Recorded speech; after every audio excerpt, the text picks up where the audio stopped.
एक समय की बात है, एक छोटे से गांव में सोहन नाम का एक गरीब किसान रहता था।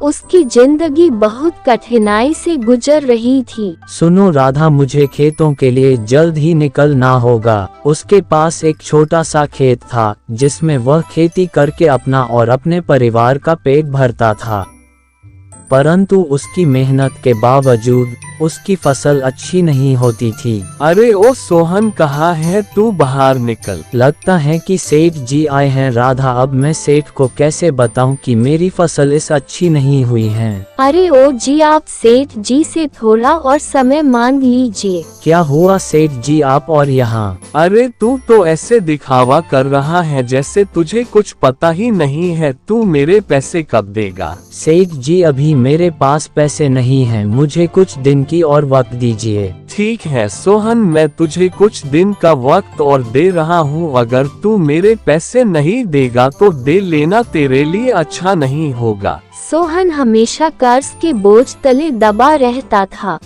सोहन की पत्नी राधा भी मेहनती और धैर्यवान थी।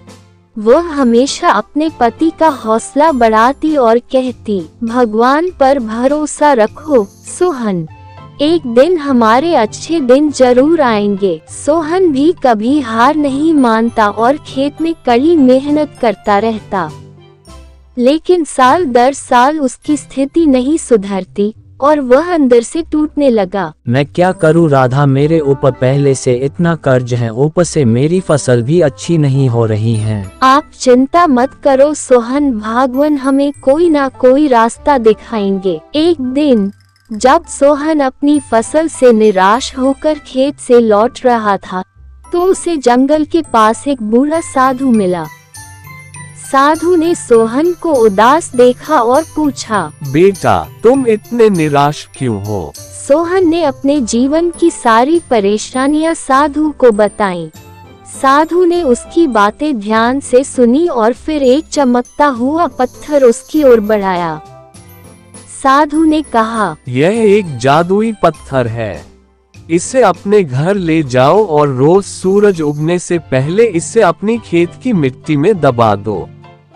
ये पत्थर तुम्हारी किस्मत बदल देगा, लेकिन याद रखना इसका जादू केवल तुम्हारी मेहनत पर निर्भर करेगा। सोहन को साधु की बात पर विश्वास नहीं हुआ, लेकिन उसके पास खोने के लिए कुछ भी नहीं था, इसलिए वह पत्थर लेकर घर चला आया।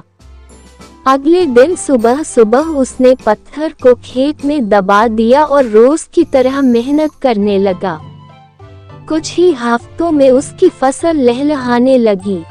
फसल इतनी अच्छी हुई कि उसने न केवल अपने कर्जे चुकाए बल्कि अपने परिवार के लिए अच्छे दिन भी शुरू हो गए। धीरे धीरे सोहन गांव का सबसे धनी किसान बन गया।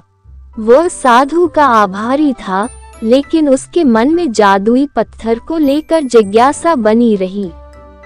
वह सोचता, क्या केवल इस पत्थर की वजह से मेरी जिंदगी बदली है या मेरी मेहनत ने? कुछ महीने बीत गए और सोहन की संपत्ति बढ़ती गई। एक दिन उसने सोचा, अब मैं इतना अमीर हो गया हूँ कि मुझे इस पत्थर की जरूरत नहीं। देखता हूँ बिना इसके क्या होता है। उसने पत्थर को निकालकर घर के किसी कोने में रख दिया और फिर से अपनी खेती शुरू कर दी। लेकिन इस बार भी उसकी फसल पहले जैसी ही अच्छी हुई। सोहन ने तब समझा कि असल जादू पत्थर में नहीं, मेरी मेहनत में था।